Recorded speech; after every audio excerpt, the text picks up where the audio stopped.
register. But we're talking about things that we use for mental health to sometimes distract us from our day-to-day problems. And the March Madness is one of the things that many people look forward to. And it also marks the beginning of the opportunity for us to gather again after the COVID-19 pandemic. I don't know if you remember where you were. It marks the 1-year anniversary of the pandemic. And some could say it was the best of times, was the worst of times, because March 2020, people were talking about 2020 vision.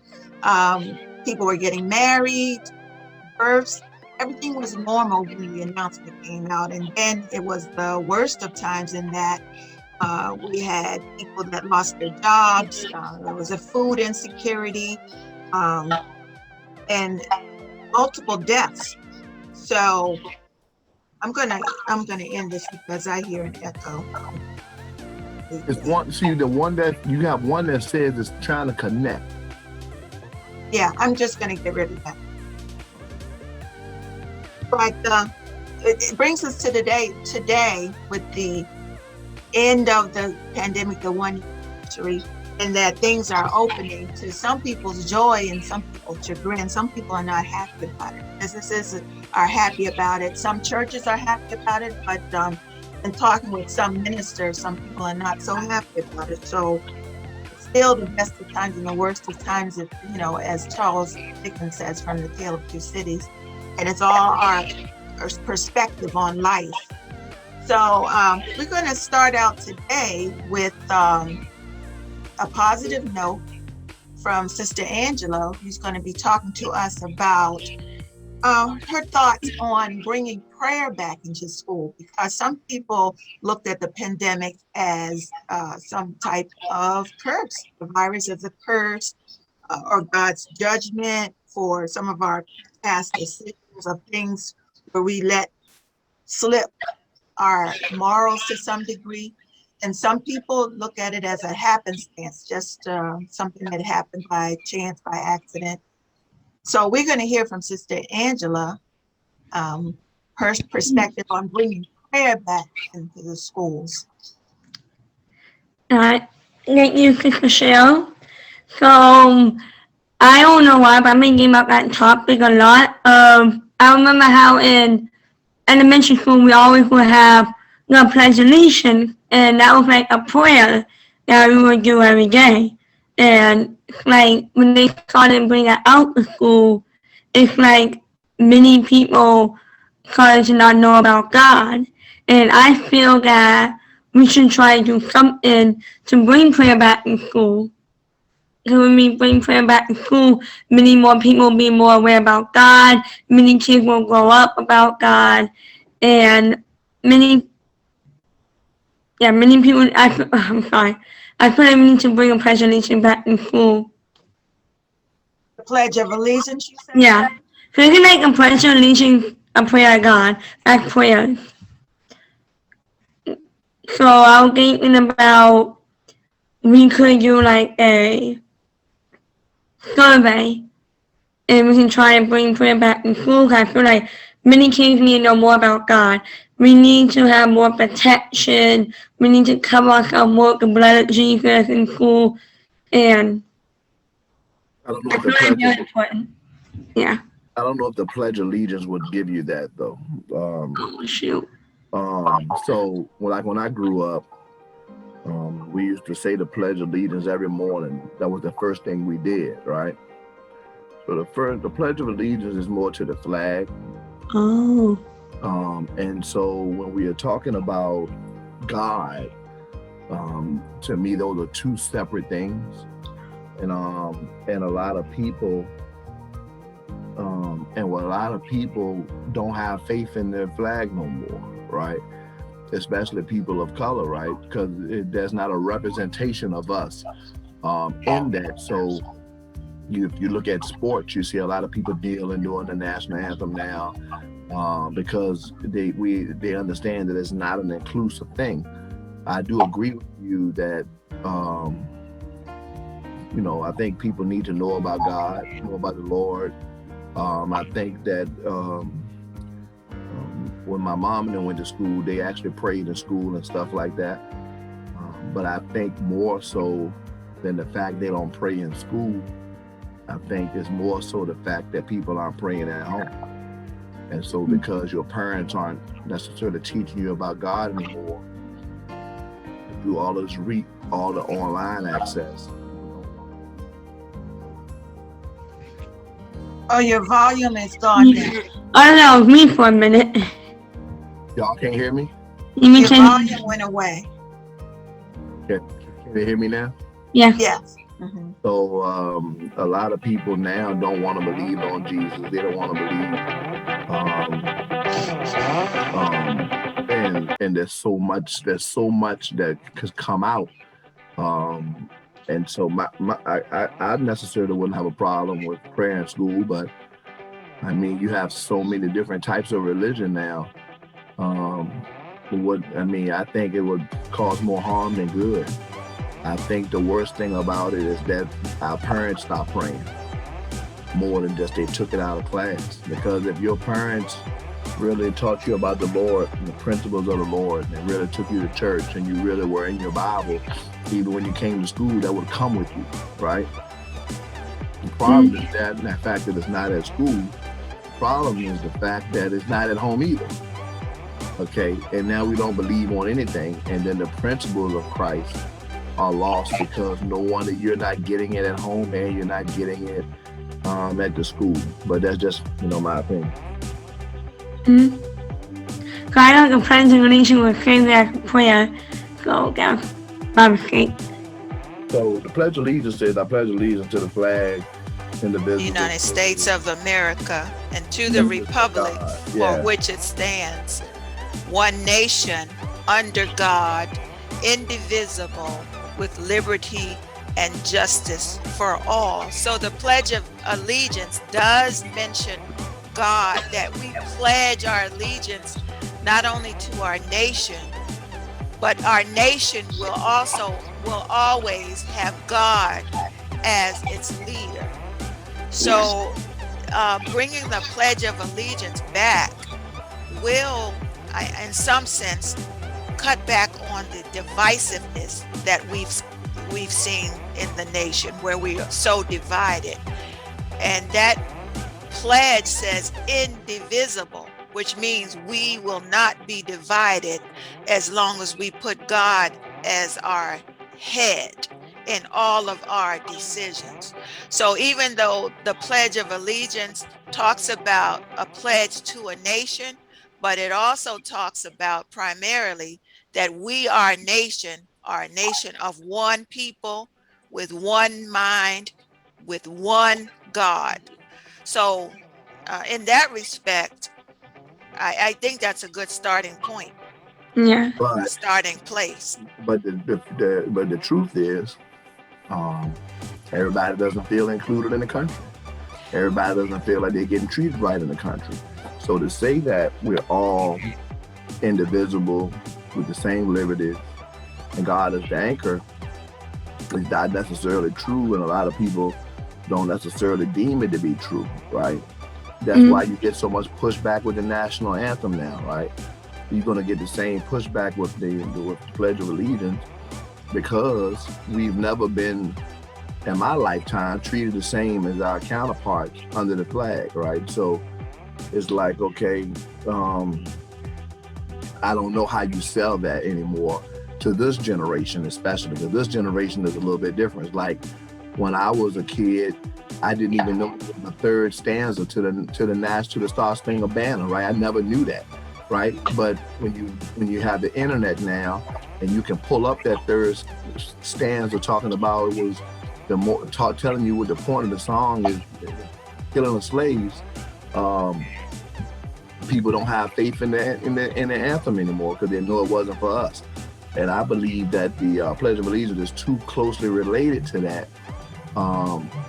because of those reasons. Even though I wouldn't have a reason with it, and I can understand both of y'all's point as far as the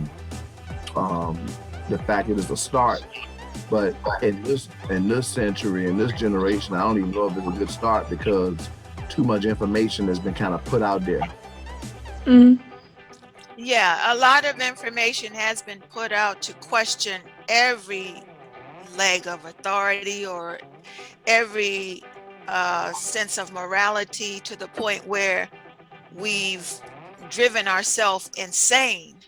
I talked about March Madness, but really we need to talk about the madness of having no standard, or taking information and keeping it in context, just like as Colin Kaepernick kneeled, and for years, I mean, maybe, yeah, I would say years, it was deflected that he was a troublemaker.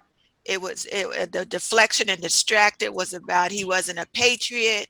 Um, the the initial context of what Colin Kaepernick said was that he wants us to examine our consciousness as a nation and come back to being moral, come back to being human, and perhaps come back to God. And I think that's what the national anthem speaks to, that if we say something, we have to commit to it and mean it.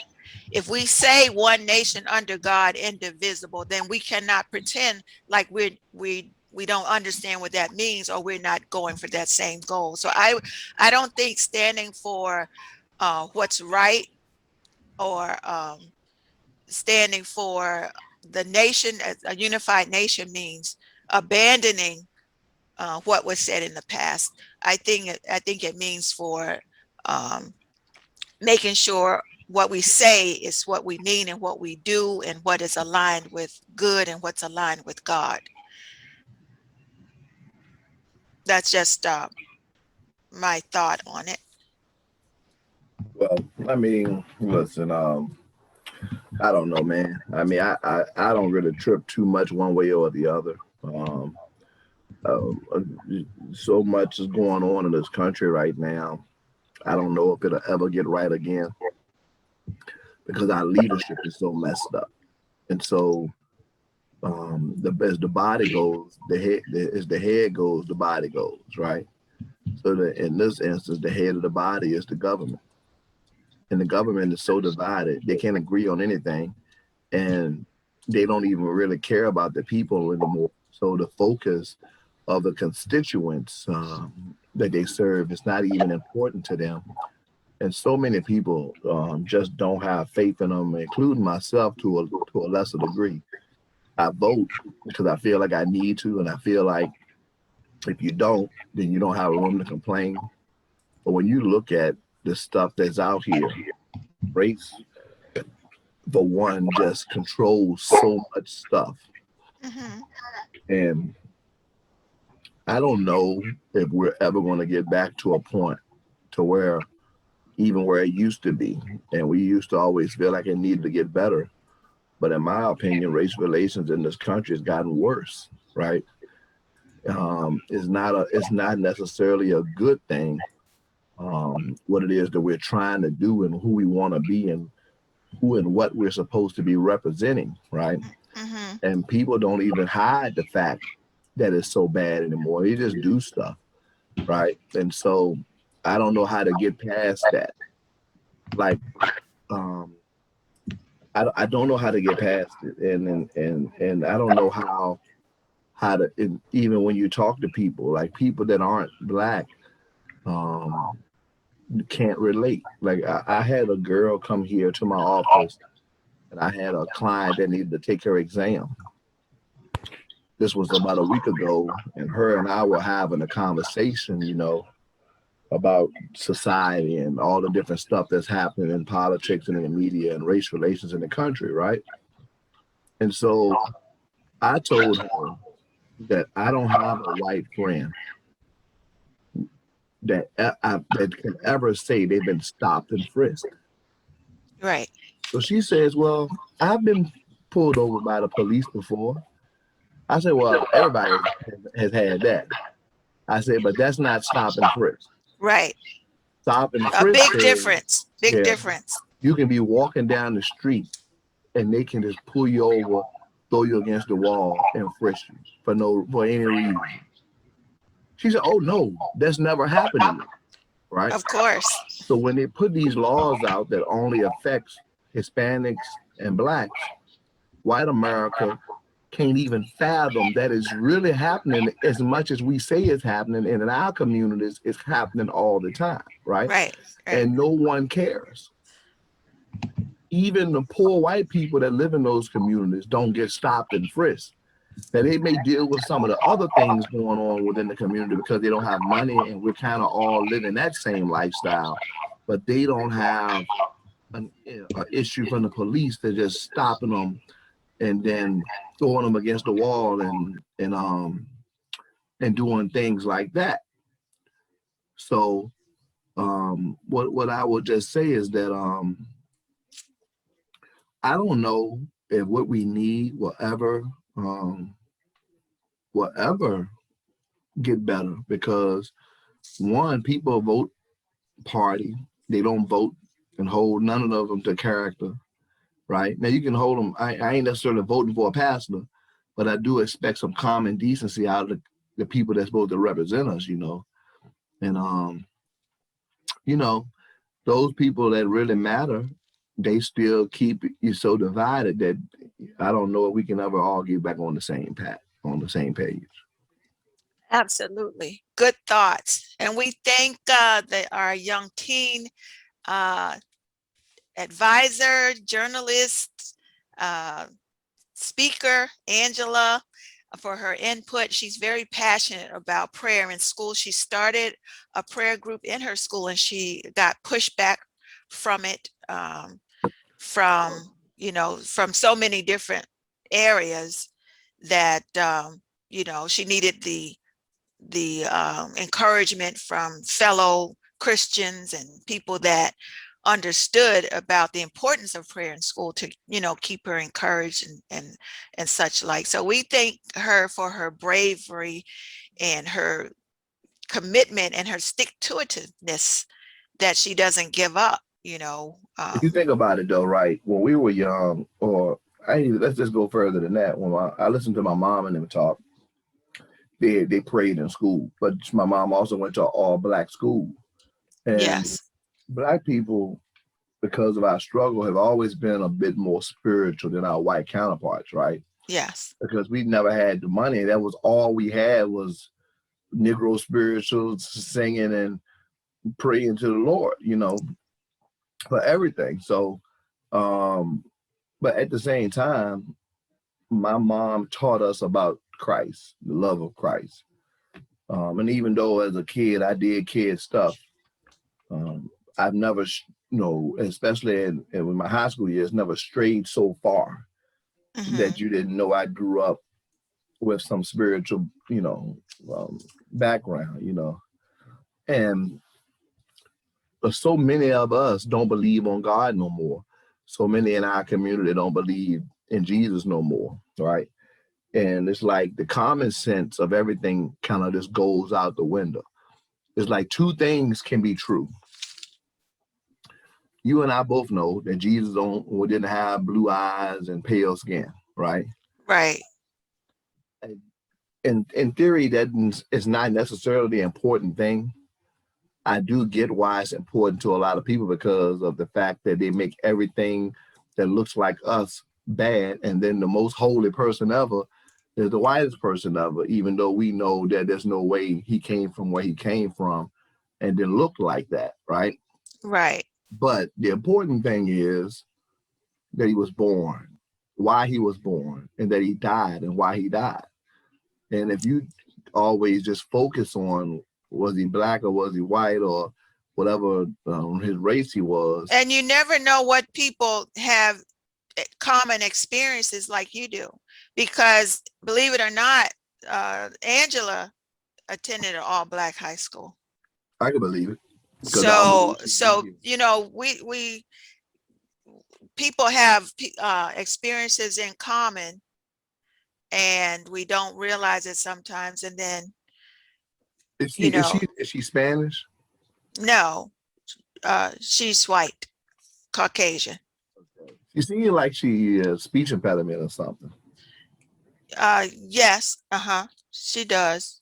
But we're on a public line, so we don't want to, No, give I'm not. all of her private information, but she has an understanding of things from a perspective that might be unique from the average person that may have grown up in another area.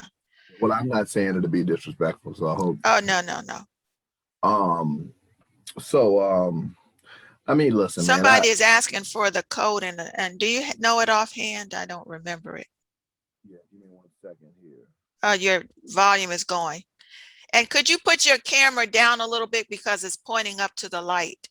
I apologize. Yes, perfect. Oh, perfect. Thank you. Hold on. So you want the code? I think the 917. No, it's 916 9330 9799. Okay, thanks. Yeah, I just use my background. I've been working on a work site all week, and I got stuff all on Oh my no, that's perfect. Now, it was pointing up to the light, but that's perfect.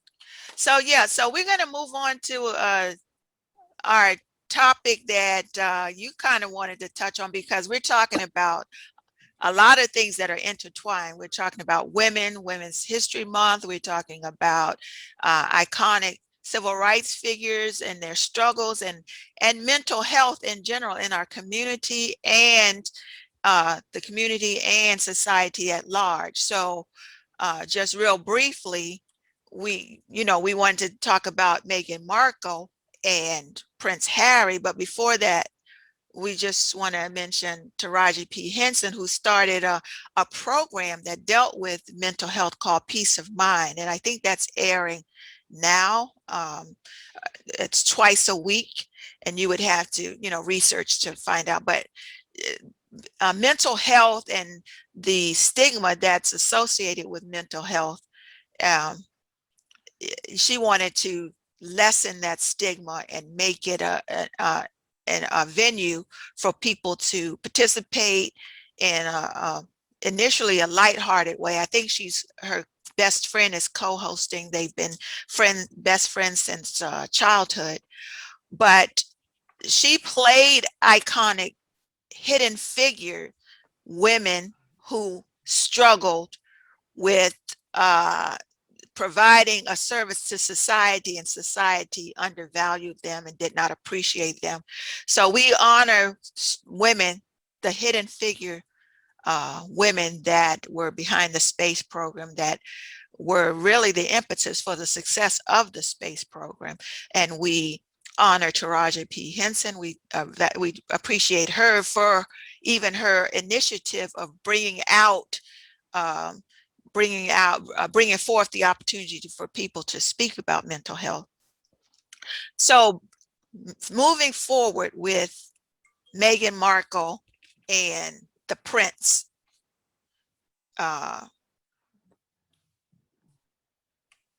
Somebody's trying to get into the call. Let them on in. Okay. I just asked your sister where she was at. I know. Oh, she's okay. Yeah. So moving forward with Meghan Markle, she mentioned something in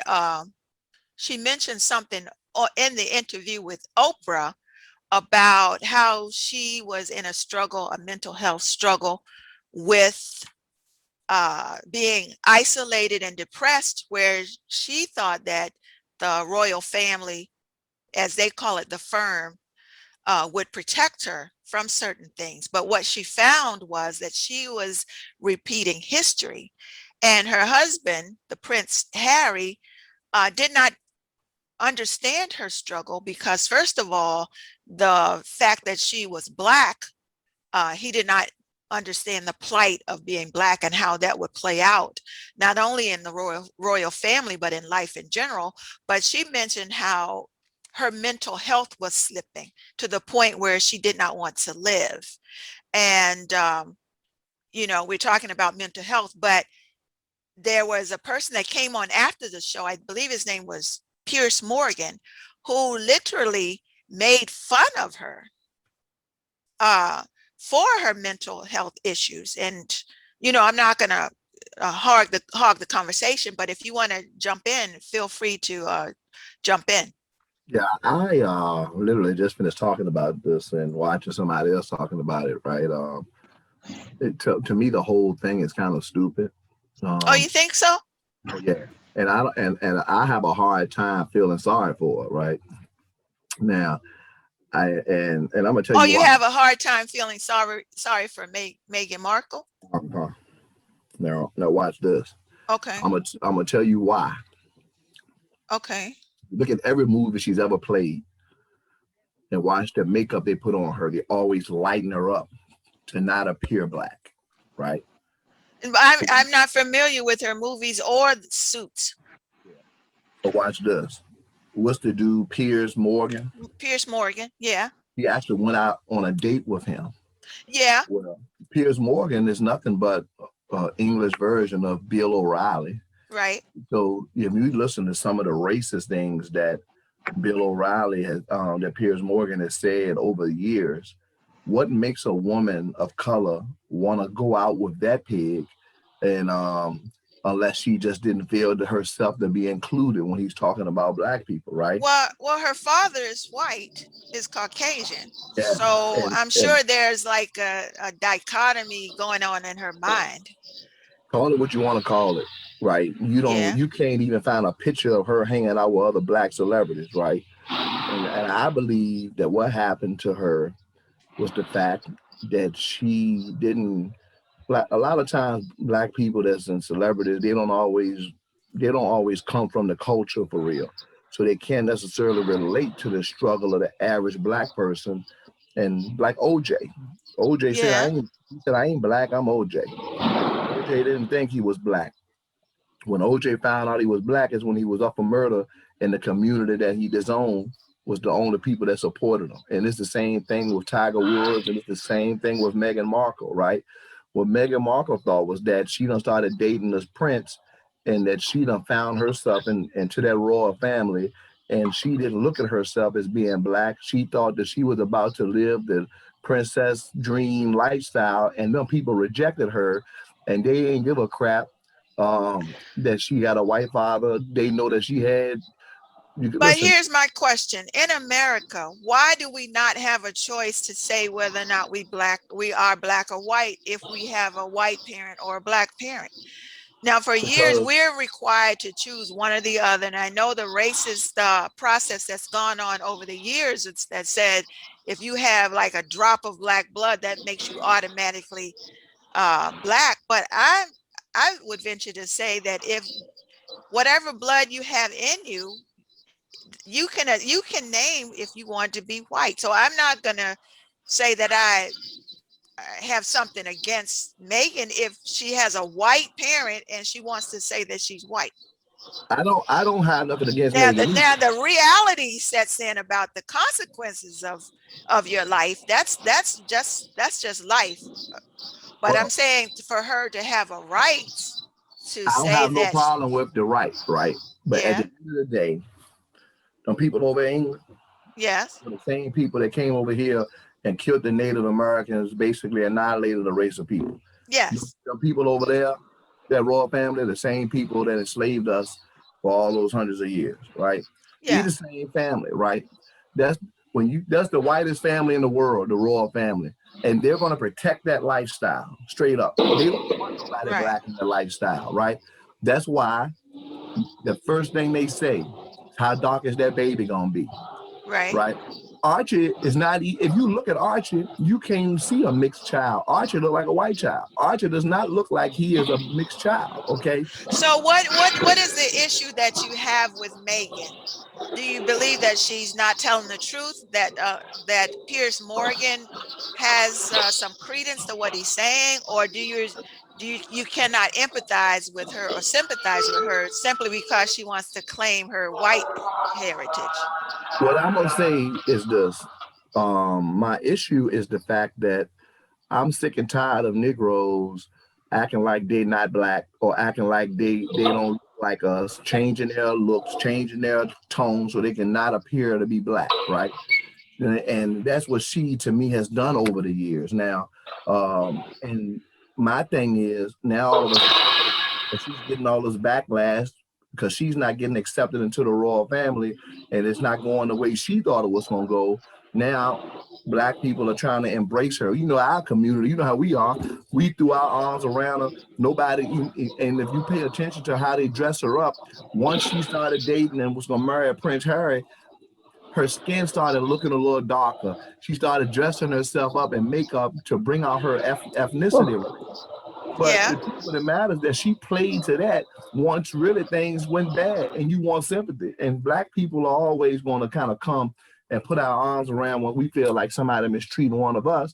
But the truth of the matter is that for all these other years, she won't thinking about the black community.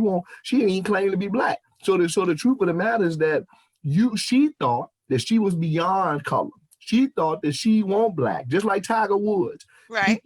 They think they're in another realm where their race don't matter. And when you get to a point where you just automatically think that you're supposed to be accepted, and that royal family is saying, hey, you're beneath us. As a matter of fact, we ain't even gonna give your children the title of prince or princess, whatever they are, because they don't want no kids of color in that royal family, even though we know that if you dig deep enough in the royal family, there have already been black people in it. But they go out their way to lighten them up on pictures and stuff like that, so they don't appear to be white, so they don't appear to be black. But the truth of the matter is that we already know it's there. So on one hand, I feel bad that anybody got to be dealing with that type of racism in the 21st century. But at the same time, if you don't spend your whole life acting like you want black, then keep acting like that. But I would venture to say also that Meghan Markle is not the only one that assimilates. We all try to assimilate to some degree in our work environment, in our home life, where we live, where we shop. And it may not be as blatant or as obvious or in the public mindset as Meghan Markle, but trust and believe, most of us in America, we have to assimilate, whether it be from our speech to our hair to our, of course, the language, because Africans were kidnapped and brought into a world and a culture of people that spoke another language and held another lifestyle. So to say that Meghan Markle is the only one that's assimilating or trying to fit in, I'm not saying she's the only one, because I feel the same way about Tiger. I think Tiger Woods the greatest golfer ever played, right? Yeah. But Tiger Woods said he won black, right? He denied who he was. But he has an Asian parent. Why can't he be Asian if he wants to be Asian? I ain't saying, watch this, and I ain't even mad at you, right? But guess what? When he wrecked that car, yes, they ain't see an Asian man, right? Okay, when he got in all that trouble, they ain't see an Asian man. Right. When he was with all them women and getting dogged out, they ain't see an Asian man. Right. I'm just keeping it 100 with you. And guess what? The people that he said he wasn't, who came to his defense, who embraced him and put their arms around him and said, "Why y'all picking on Tiger?" Right now, all of a sudden, you want to be around all the other black athletes. You won't try to be around them at first. Okay, now all of a sudden, you want to come back to the culture that you denied when you was having all your success. And think about the pride that black people have. We weren't used to having stuff. So think about the pride black people had when he won the Masters, when he was doing all that stuff. And you know how we are. We all braggadocious and stuff like that. And then when it came time, you deny. Okay, so I don't have a problem with you picking whatever side of the fence you want to be on. But he could have easily just said, Justice, welcome Clayton and Gloria. If you all want to jump in and give your thought, feel free. I see can y'all hear me? Yes, we hear you very well. Okay, how y'all doing today? We're doing great. Real good. Doing well. Okay, good. I'm calling from Dallas, Texas. And what I want to say is that I actually feel sorry for Meghan. And really, you got to look at who interviewed her, because Oprah also has experienced racism, of course, coming out of where she came from. Because at one time she said that she was white, but she said that in very She said that in a very superficial way, and she said it because of the entitlement that white folks had at that particular time. She didn't want to because she looked at her brain. She was very smart. She was very intelligent. She was very beautiful. But the only thing that was holding her back was the color of her skin. So that's why she was being facetious when she was saying that she wished she was white. Now, getting back to Meghan Markle, one of her best friends was Serena Williams. That's one of her best friends. And she supported her, Serena when she played at Wimbledon. But we also have to look at racism ain't just here in America. It's all Right. over. Right. Right. They Right. was they was gonna hate on us irregardless. They couldn't stop us from getting into that family. Yes, indeed, he could have. But love is love. Love is sometimes blind. And to look at it, they pretty much was. I'm surprised, but I'm not surprised the way that they treated her. Well, It I didn't don't. make any sense because she is in love with the son of a royal family. No, they didn't want us up in there. No way did they want any black folks. They wanted to keep it lily white, but that's their preference. But at the same time, love is love. And I But just she feel only sad for became her. friends with Serena Williams after she became friends with Serena because of she started dating Harry, because Harry was friends with Serena. She Hmm. didn't become Hmm. friends with Serena because they were already friends. That connection with Serena comes from Harry, with Serena being over there, winning Wimbledon all the daggone time, and building relationships over there. And to me, without being in England, the reason Harry removed her from England and brought her back to the country and left their royal family, because Harry knows that royal family killed his mother. He knows Yes. it, Mm. And he right? made and he mentioned that. He Yeah. Now mentioned we could. that. Now we could. I'd have to say, for the sake of nobody trying to call my homegirl and sue her, that they allegedly killed her. But Harry knows what happened, right? And Right. Harry knows what that family is capable of. So to protect his children and to protect his wife, he left that company. He left the royal family because he feared her safety, and that's why they took that security from them, because ultimately they were going to fool around and get rid of her. And he had seen those signs before, and he knew what was coming down that pipeline. And what he did was he said, you know what?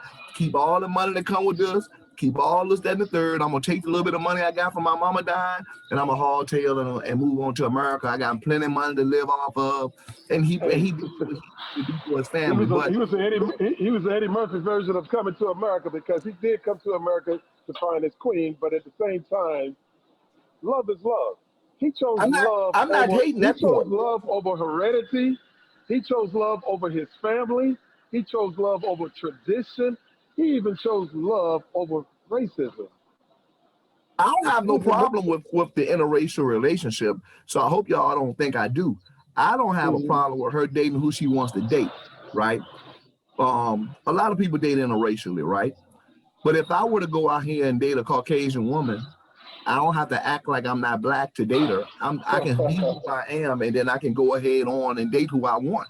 I don't Yeah, have that's a to. whole nother show and issue. You're right about that because sometimes people, when they make that choice to date interracially, they feel like they have to deny who they really are. That's my issue. My issue is not the fact that she is dating a Caucasian man. I could care less if she dated a Caucasian man. God made all of us, and He made us different, and but all of us had the same blood rolling through our veins. But we all are different cultures and races. I don't have an Right. issue with them dating each other. But if you're going to date somebody of another culture, you don't have to deny who you are to date them. Right. Okay.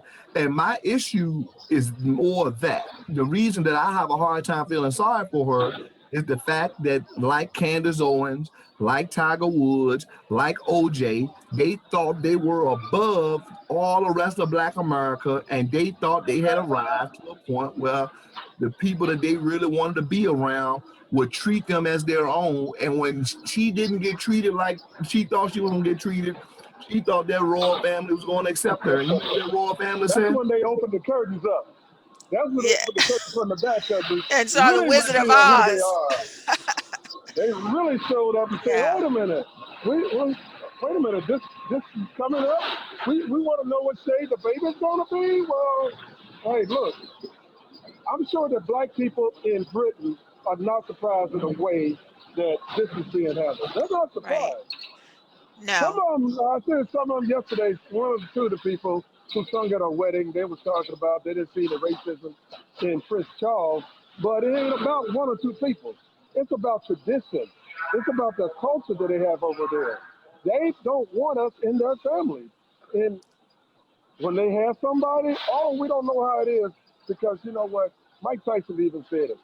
Every man has a plan until they get hit. They had a plan to Oh, keep that family a certain way for as long as they live. But wait a minute, they got hit. What's the plan? Okay. right, right. And I'm gonna tell you like this, right? So if you fool around too, the monarchy, and I didn't know this until I heard somebody say it today. I heard a comedian, Ryan Davis, talking about it, right? So Prince Philip is 99 years old. Queen Elizabeth is right over Yeah, 92, right? I think she's about 90, 95, I think. Now, neither one of them grew up in a time where black and white people was equal, right? So people need to stop acting shocked about that. But when you look at the system of the monarchy, I didn't really understand how it worked, right? So she's queen because her father didn't have any sons, okay? But her husband, though she marries him, he can never be king. So the next in line to be king would be Charles, and after him, it's William, right? Or something crazy like that. When you look at where Harry falls in play at, it's like the royal family want to come out the other day and act like they're so shocked that, oh no, we're not racist and all this, that, and the third. Tell me why Archie is not a prince, and tell me why the daughter wouldn't be a princess. If it's not about racism, tell me what makes Harry's children different than William's children. Because William's children have the title prince, princess, or whatever they are. So if they are biological brothers, they are born into royalty. They all have a father who is Prince Charles, and their mother was Princess Diana, who were the most popular people in the world at a point. Tell me how Harry's children, when the only difference between his child and William's children are the fact that Harry's child, Harry didn't go, he ain't dating no high society person from England that was white and married him. He married a black woman from the United States. That's the only difference between the two. And so there's no way you're going to convince me that racism isn't at the core of all of this, and they are not in agreement with it when they themselves said that his children wouldn't have prince and princess titles. Well, racism is at the core of it, but after all is said and done, we're looking at the effects of racism on the mental health. Do you feel like it did affect the mental health of Meghan Markle and Prince Harry? Because Prince Harry is an actual prince. So did it actually affect their mental health? Because Prince Harry did say he was looking at history repeating itself as he, believed that his mother's demise was caused by this same prejudice. It may not have been about color, but it was about Diana taking this limelight because she was very personable, very well liked, very loved, and the royal family did not like that attention being taken away from the crown or from the other royal family. So do you believe that the mental health was a result, the issues was a result of the prejudice and the battering and the badgering because of color, whether she recognized it or not? I think that Harry inherited the qualities of his mother more so than his daddy. Yes. Because they didn't like where Diana was going into these African countries and seeing about black kids and black babies and black, how they live in huts and this and that, whatever. They didn't like that. If she was dating the African prince that they don't like. Harry is marrying a black woman into the royal family that they don't want to even call their son a prince. I agree with you. He should be. He's supposed to be next in line to the royal to Right, ascend to the right. top to ascend to the top. So I agree with you. I don't know why they just decide. Oh, wait a minute. He's a black baby, but he doesn't look black. But still, he's got a black wife. And wait a minute. And No, and no, I'm we can't have that. We can't have that. We never had that for the 100 and some odd years. We're not going to have it now. So, but it's stupid. I It's don't know, stupid. but Prince This is Harry still has a little family. They're still afro going. family, So, regardless of the disagreements that they have. They're still family. You're still my brother. You're still related by DNA. We come from the same mother and the same father. his So brother ain't regardless of talking what to him happens right after now. that, huh? His brother's not speaking to him right now. He just started speaking back to his father again. They're not even really on speaking terms over this thing. And I'm gonna tell you like this too. Um, I do agree that Harry is probably more like Diana, but I don't understand why he's so shocked about the racial element because I was telling you about the comedian that was talking about it, and they had a picture of Harry at 17, and I don't know what kind of maybe it was Halloween, but Harry was dressed up like what's that crazy white man that killed all them Jews? Hitler. He was dressed Hitler. up like a soldier with the swastika on his uniform, and Oh, then well, the you know other dude that's not in the right picture, nowhere. and the Yeah. other dude in the picture with him had a KKK uniform on with the hood and all, and then Mm. the other dude in the picture with them was dressed up in blackface. Now, mm, so don't tell me you surprised about the racial element of it, because if you're growing up in a culture where you thought that was funny, even you at one point in your life understood everything that the country and the culture that you're in represents, because there's no way that you didn't know what it was when you did it. Now, I will admit that he probably Harry has grown. If you look at Harry, he's never been in the same circles as his older brother. He's always done things a little bit different. He has always catered to the traits of Diana more than the rest of the royal family. So he's always been different. And guess what? I did some stupid things at 17, so right, I right. won't even hold it against him that he did something that stupid at 17, right? I'm gonna give him every pass I can give him. But don't insult my intelligence and tell me that you're shocked about the racial component because you grew up in an environment where you thought that was funny. Okay. So if you could ever think that that was funny, then obviously you understood how racist the environment that you live in is. Now, I have respect for him for the fact that he left everything in that royal family to protect his family. And because I have the utmost respect for that part of it. Well, Um, and I, and I'm at not the end of the shocked. I'm not shocked and I'm not surprised about racism exists when you're talking about a Anglo European mentality that they have over there. Racism exists here in America, over there in Europe. Sometimes when it's coming out the closet, it comes out and falls. All the skeletons in the bones, all the skeletons in the closet just falls out. And when it falls out, you just say, wait a minute, I didn't know. I'm opening this door and I'm thinking this door is okay. But I open this door and look in the closet. Oh, those are the bones.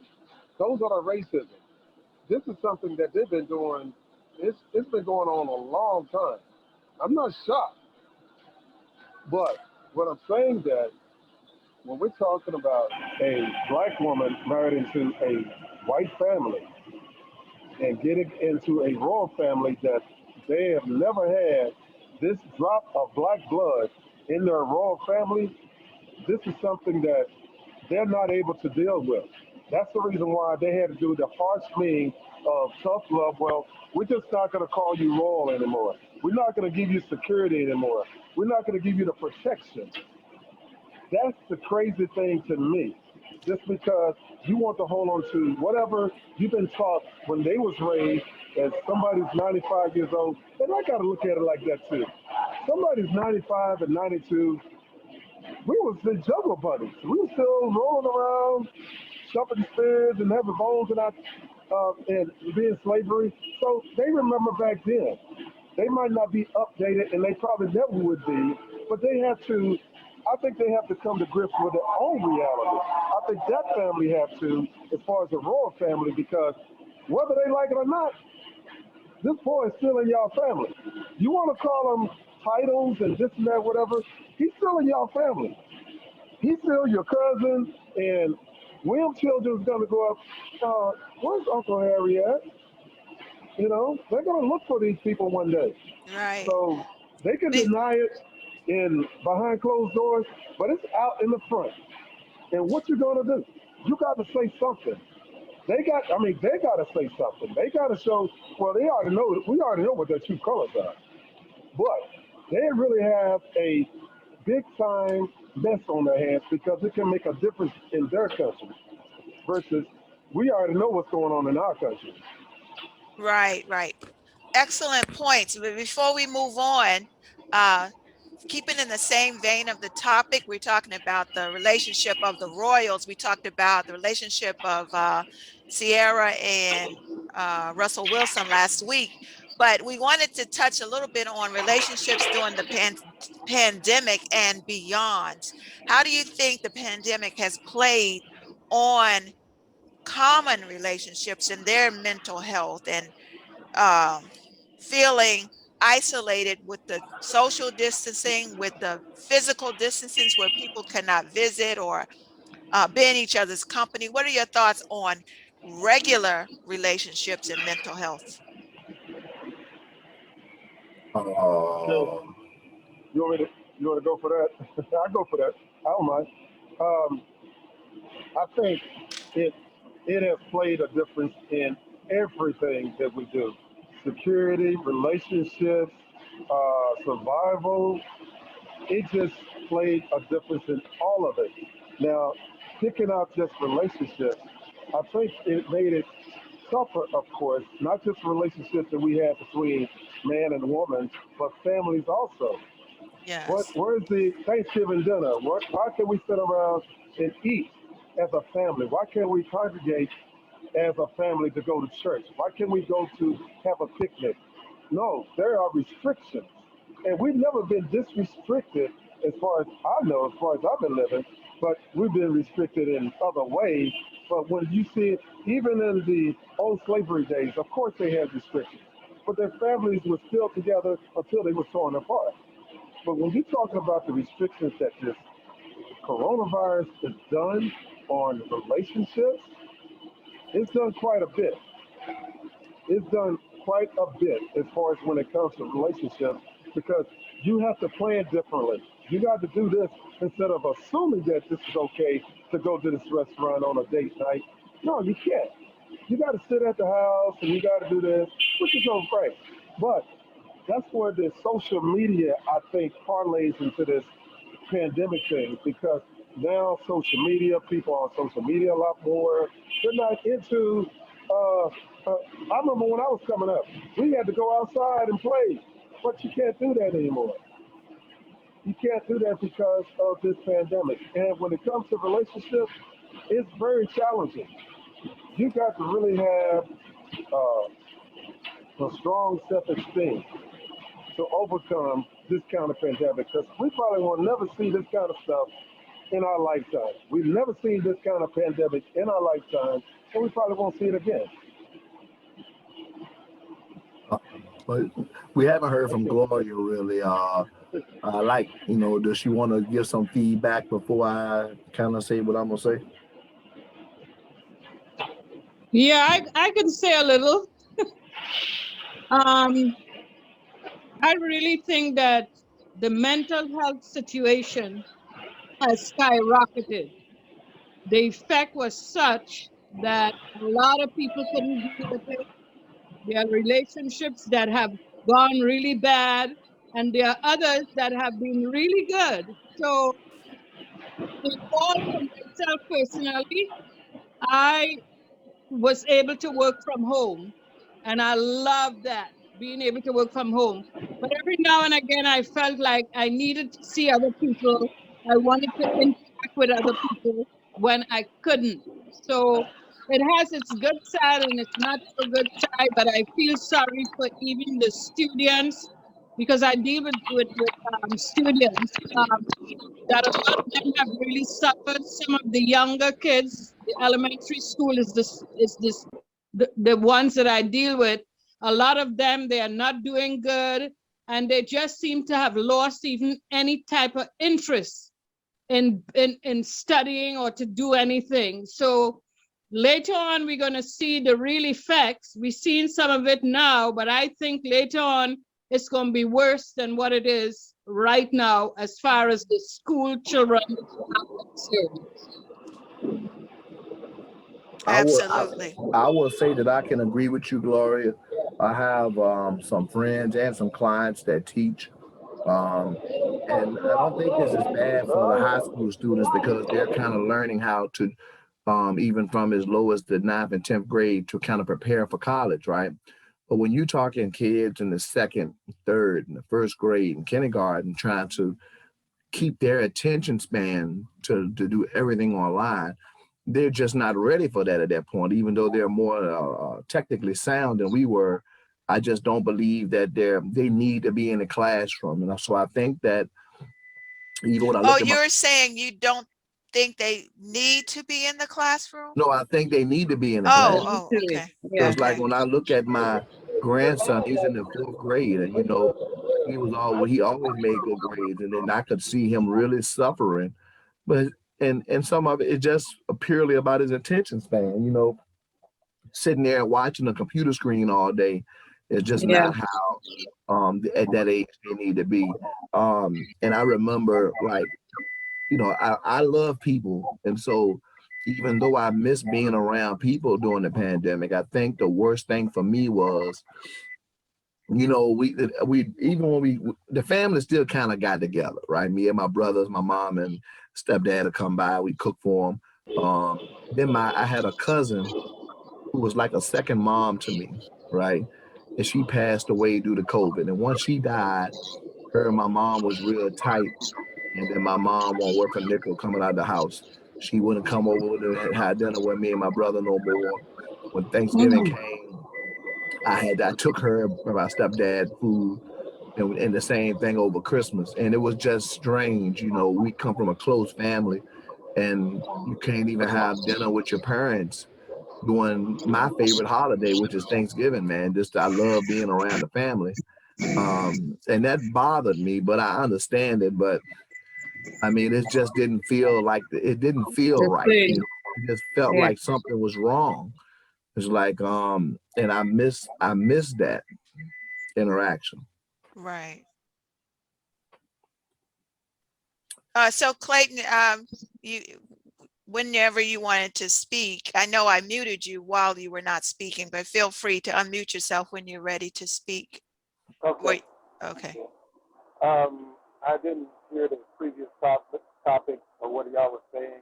We were still talking about relationships, how it affects our family, and Gloria was talking about how it affected even students and how we're not seeing the effects right this minute. We may not see it right this minute, but in the future, we're going to see some possibly adverse reactions or adverse Yeah. effects of this.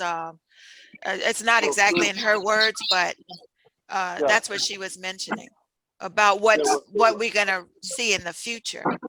the schools are one of the first social places that we experience besides our home. Absolutely. Yes. Even in kindergarten, we experienced how to socialize with other kids who were from other neighborhoods. We learned how to get along. We had to fight. We had to play. We had to do a lot of things. So they're not able to do those type of things because they're at home. Yeah. They're and as we go out into this world, we're going to have to learn how to socialize with one another. So that's how the pandemic is affecting kids to me, but it's also affecting, I think it just affects a lot. It really does.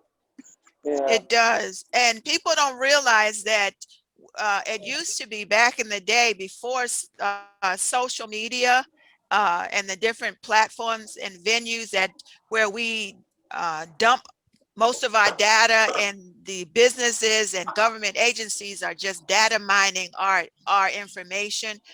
to the point where they don't even need the same workforce for the FBI or the CIA to learn information about us, because we give it so freely with these free apps.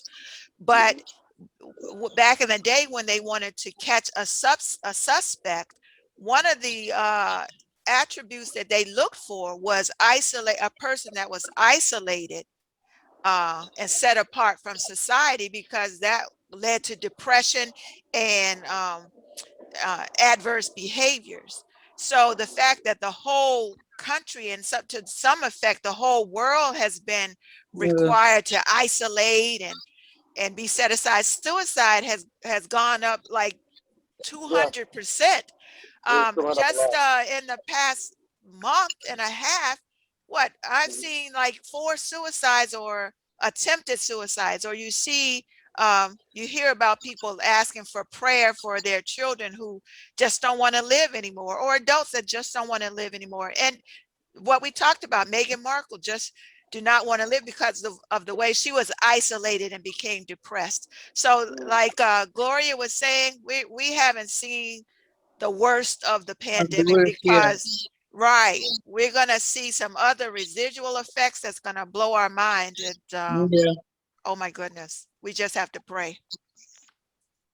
Well, this has been a fascinating conversation. If someone has something else to add before we close out. I don't have anything, man. I was hoping that my North Carolina Tar Heels was gonna win last night, but what they do? Who they play against?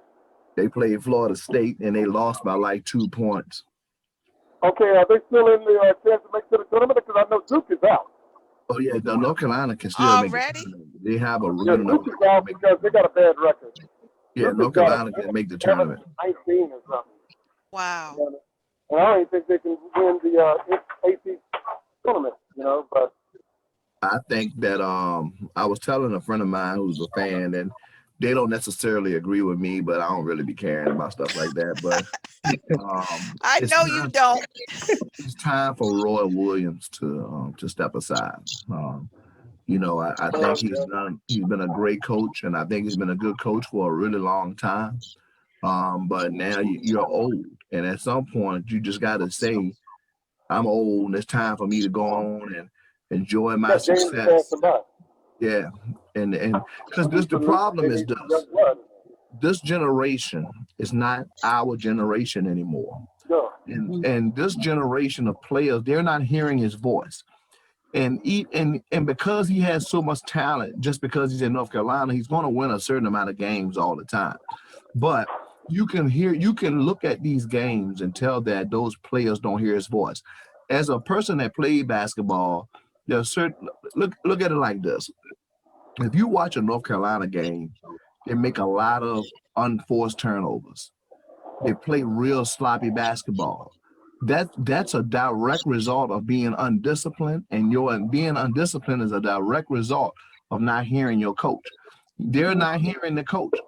So it's time for him to step aside and let Hubert Davis or Kenny Smith or whichever one of the North Carolina boys will come in and be the next coach and take that program back to where it needs to be. Roy Williams' time is up. Well, I agree with you about back to where they need to be. DeJuan Howard played for Michigan during the Fab Five, and now he's back in Michigan. They rank number 2 and 3 in the nation. That's what I'm trying to tell you. Sometimes it's time for a younger person to come in, man, and hear the voice. And I'm gonna give you the perfect example of what I'm saying. You look at Florida State football, right? I love Florida State football. My favorite college football team. Bobby Bowden was there for a long time. But when he left, they were losing every year. Jumbo Fisher came in one season, took the same players straight to the national championship game. The game had passed Bobby by. Those young players weren't hearing the same. They won't hear his voice no more. Then Jumbo came in. He won 2 national championships, and then he's gone back to Texas. But Darren, I totally agree with you about sometimes age you know, some people say age is nothing but a number, but you know how I'm involved with intergenerational engagement. And sometimes it's not necessarily the age, it's back to what you said initially, is them hearing the voice. Just like Doc Rivers, you know, when he can take a team and people count out his selections because of the variations of age. We know sometimes it's not necessarily just the age of the player or the age of the coach. It's about intergenerational engagement and getting the point across, because we've had some coaches that were almost younger than the players. Look at talk about relating to those players, though, because it's about hearing the voice, relating. It's about engagement and relating. Because you look at I think it's time North Carolina to the Big Ten coaches. Yeah, they should have been. It should have happened about 3 years ago. There's a lot of ex-players. You're talking about a lot of great players come from North Carolina and Duke. Yeah, you got Jordan. You got Jordan's reputation. Yeah, Jordan's reputation drove, but Jordan's reputation ain't driving recruiting anymore. Because see, why the problem, not? Because this generation,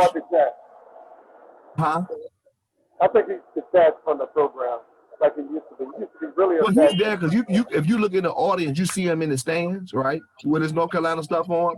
But this generation is about LeBron. So this generation ain't never seen Jordan play. That's true. That's true. LeBron is their Jordan now. And so Jordan's name is not dragging people to North Carolina anymore. And you got to look at the fact that when Jordan played, players stayed 3 and 4 years. Now everybody want to go one and done and go straight to the league. Right. It's hard to follow because North Carolina and Duke has never really had to do that. So North Carolina has always been good, even in the midst of one and dones, of keeping their best players around for 3 and 4 years. You never really saw them play freshmen, right? And so there's so many things that's different about basketball now, and it's hurt the game. The game is not good at all, right? From a basketball standpoint, I look at some things that people say. People look at me and they call me a hater, but I'm not necessarily a hater. There's a certain way that the game is played, and this generation has forgotten how the game is played, right? So you're saying that's the same on college level as it is on professional? I thought you had more respect for the college level. As far as the genuine, the skill set of the players, and it's not tainted by, cheating. Well, I like the college game from the standpoint that it's more pure from the standpoint of they're not that they're giving their heart and soul to play. Yeah. But now everything is about money. And so money and greed has messed the game up, right? And I'm gonna tell you how. The people that run the NCAA still want to run it like it's 1984. And today's players are more concerned about their finances and where they're going to end up at.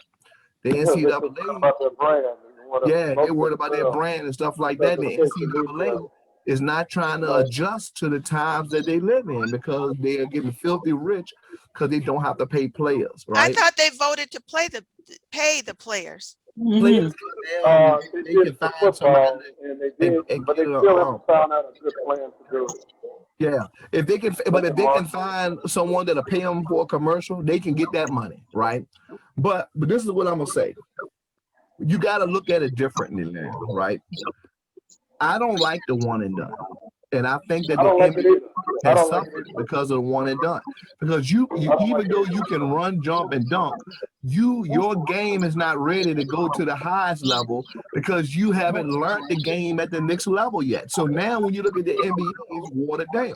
So when people hear me talk about the National Basketball Association and LeBron James and all them, and they talk all that stuff, I'm not a person that thinks LeBron is the best player I don't even think he's the best player in the world now, right? So when people talk about him being the best ever, I don't even think he ain't in my top 10. Now, if you want to place him 10 to 20 and probably closer to 20, I'm with you. There are just too many great players, and today's player didn't go to college, right? The physicality is gone out the game. You evolve the center out the game, so there's no big man. And because there's no big man in this positionless NBA, the floor is more spreaded. You can't touch players, so now you can just go straight to the rim. No, everybody, all they want to do is shoot 53 pointers a game, and then you and there's no the evolution of the game is gone. Yeah, that does, and so that don't make him the greatest of all time, right? So when you look at Bron, I get he's athletic, he's huge, so he's Karl Malone with magic skill, right? This is what he is, and even though he's that, he is not nowhere near the class of Magic, Jordan, and Bird and people like who. Like if you tell me he's the greatest of all time, who you want me to put him in front of, right? I'm not putting him in front of Magic, Jordan, Bird, Kobe, Shaq, Hakeem Olajuwon, Tim Duncan, Scottie Pippen. He ain't in top 10. I can't put him in front of none of them. I can't put him in front of Isaiah Thomas. So watch this. Who you can put him in front of? I can put him in front of Bird. Watch this. Without telling me he's more athletic, tell me what he does better than Larry Bird. Name one thing. You know what? What he does, he impacts the team more than what Larry Bird does, because Larry Bird was on great squads at the time. LeBron was on those great squads. Really, he had one or two people, one person, and a bunch of role players. That's what I'm saying. What LeBron does is for able to impact both sides of the court, offense and defense. You can't tell me that Bird plays better than LeBron. So I'm a LeBron fan. I'm a LeBron fan. Right? I know y'all watch this, right? But here's the truth now. Watch this. Here's the truth now. Bird got drafted in 1979. Well, he technically 78. And then him and Magic came in the same year. Yeah, they drafted him while he was still in college, right? And so, and then he came in the league in 78, right? In 79. And then Magic won the first year. And then Bird won his championship after that in 81, right? Well, Bird won his championship before they were loaded. Boston was garbage before Bird showed up and took them to the promised land. The same way the Lakers won a championship team before Magic took them to the promised land. So you can't argue that Magic and Bird came to loaded teams, because guess what? In 1978, the Lakers had Norm Nixon, they had Kareem, they had Bob McAdoo, they had Jamal Wilkes, right? The only people they really added in 79 was Cooper and Magic, okay? Right, but still talking about Cooper and Wilkes, but you still talking, well, we're talking about great players. Hold on, so let me make my point though, right? So when you look at Bird, there is nothing that LeBron James does better than Larry Bird. Now, so the truth of the matter is this. When you look at Bron's game, and I got to argue with somebody today, they had a thing on Facebook about putting these players on these teams and what teams would win. So they had Bron, Kareem, Allen Iverson, and Kobe, right? On one tier. Then they had Magic, Steph Curry, Michael Jordan, and then and David Robinson, huh? So they were making a fantasy team. Yeah. So they're making they putting all these concepts together, right? And they had David Robinson on the next tier, and on the last tier they had Kevin Durant. They had they had Kevin Durant, Kobe, and a whole lot of people on the next tier, right? Well, they Hakeem Olajuwon and I forget the fourth person. So they said, well, who would win the matchup? I said, tier 2, Magic's tier gonna win. They said, man, you crazy, LeBron's tier gonna win. So watch this. I told him why LeBron's tier wouldn't win. He don't want to hear it, right? So here's the deal. When you look at other players, the narrative is he makes everybody around him better. He does not make everybody around him better. If you really look at his history in the NBA, Chris Bosh's game got worse with LeBron. Kevin Love's game got worse with LeBron. Even though Kyrie was still Chris Bosh had a physical ailment that prevented him from proceeding. That was after LeBron left. That wasn't what would have win a championship. Boston has already won championships even before Bird got there. To bring a championship to Cleveland? Listen, Listen, he Bring bought a a championship to championship to Cleveland, Cleveland. and you know as well as I know that that series was fixed, and they cheated them people. They cheated them people until because that was the bigger story. And you know as well. And if you're honest with yourself, you know it as well as I know it. Well, we're very passionate about this topic. We could go on forever, but our time is well spent. And I thank you for making this another exciting episode 3. So we're going to proceed and carry over to next Saturday at 2 o'clock. Thank you to my co-host, Darren Coles, always on top of it. Thank you to the guests, some that had to go. Gloria, thank you for your input. Oh my God. Thank you, Clayton. We had a ball today. So will you all join us next Saturday to continue this conversation? So this is what I want to ask real quick, Clayton. Yes. Yeah. What do we need to do? What time does need to be so you can be sitting there chilling and Well, yeah, we need to hear from you, Clayton. Well, you know what? The thing about it, even though I'm on an hour behind, yeah, I need to be. I tell you what I can do, I can set it on my phone as an alarm because I want to get this from the beginning. Yeah. I want to be engaged from the beginning instead of catching everything on the tail end. Well, listen, man, we do it at 2 o'clock Eastern, but I mean, I'm open to adjusting the time. If you can be sitting, you can be sitting here chilling. Actually, let's see the time. Well, the time between. Well, I'm off on Monday, but I like this time. I can do what I can. Yeah, this time works, and I don't want to lose Gloria, so we want to keep this time. No, this is not adjust. Let me adjust to you. Don't adjust to me. 2 o'clock. Set your alarm. Set your alarm because this is too good to let go. Yeah. All right, y'all. I like talking to you, brother. Gloria, John, girl. Thank you. Yeah. Right. Y'all be good till next week. Okay. Everybody enjoy your day. Okay. All right, be safe. All right. Bye. Bye-bye.